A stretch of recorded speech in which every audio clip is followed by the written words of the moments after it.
খাগাতুয়ার মানুষ বলে রাতের গভীরে যদি হঠাৎ মোটরসাইকেলের শব্দ শোনা যায় তাহলে বুঝতে হবে কেউ না কেউ আজ টার্গেট।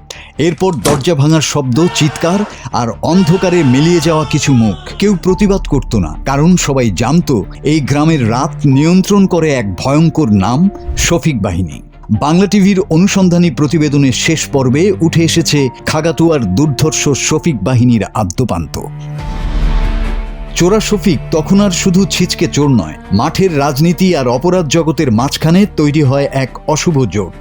ইউনিয়ন যুবলীগের সভাপতি আব্দুল হালিমের সঙ্গে ঘনিষ্ঠতা বাড়তে বাড়তে শফিক গড়ে তোলে ২০ থেকে ২৫ সদস্যের একটি সংঘবদ্ধ সন্ত্রাসী দল, শফিক বাহিনী। অনুসন্ধানে উঠে এসেছে এই বাহিনীর বিরুদ্ধে রয়েছে খুন, ডাকাতি, লুটপাট, দখলবাজি, হামলা, ভয়ভীতি সৃষ্টি এবং রাতের আধারে সংঘবদ্ধ অপরাধ পরিচালনার অভিযোগ। স্থানীয়দের ভাষায় সূর্য ডোবার পর পুরো গ্রাম যেন অদৃশ্য কারফিউর ভেতরে ঢুকে যেত। পরিস্থিতি নিয়ন্ত্রণে আনতে একসময় নবীনগর থানা পুলিশ উভয় পক্ষকে স্ট্যাম্পের মাধ্যমে আপোষ করায়, কিন্তু সেই আপোষ ছিল শুধু কাগজে।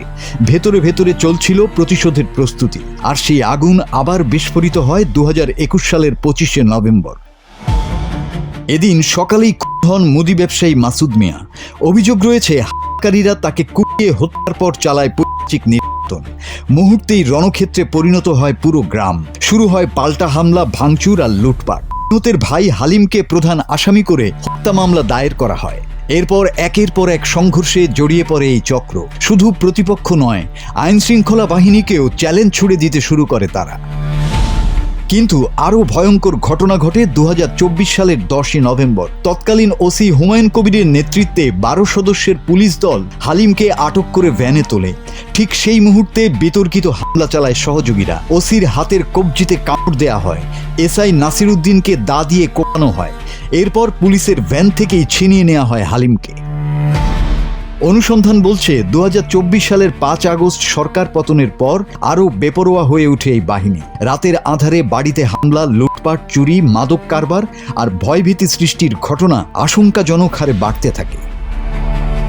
সবশেষে ২০২৬ সালের ১১ই মে তথ্য সংগ্রহে যাওয়া র্যাবের গোয়েন্দা শাখার ৩ সদস্যের উপর হামলার ঘটনায় আবারও আলোচনায় আসে শফিক, হালিম, ছোট্টু ও আলম বাহিনী।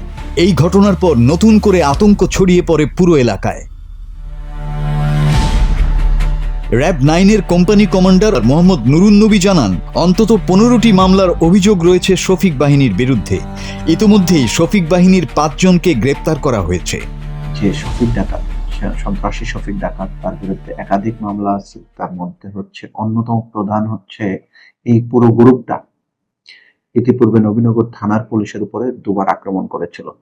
সেটা হচ্ছে আমার যতটুকু ধারণা মনে আছে ২০২৩ সালে একবার, ২০২৪ সালে একবার এক পুলিশ সদস্যকে মাথায় কোপ দিয়ে মাথার গুরুতর জখম করেছিল। সেই ভিডিওটা অ্যানালাইসিস করলে দেখতে পাবেন ওরা কিন্তু একটা কথা বলেছে, প্রশাসনের কেউ ঢুকলে তোদেরকে কাইটা ফেলবে, এরকম একটা মন আপনারা পেয়েছেন। আজও খাগাতুয়ার মানুষ জানে না এই রক্তাক্ত ইতিহাসের শেষ কোথায়। প্রতিশোধের আগুনে পুড়ে ছাই হয়েছে বহু পরিবার, অনাথ হয়েছে শিশু, হারিয়ে গেছে অসংখ্য প্রাণ। কিন্তু রাত নামলেই এখনো কেঁপে ওঠে পুরো গ্রাম, কারণ খাগাতুয়ার অন্ধকার এখনো পুরোপুরি শেষ হয়নি। খাগাতুয়ার এই রক্তাক্ত অধ্যায় কি কখনো থামবে, নাকি প্রতিশোধের আগুনে আরও একটি প্রজন্ম হারিয়ে যাবে? রক্তের গ্রাম আজও সেই উত্তর খুঁজে চলেছে। Desk report, Bangla TV.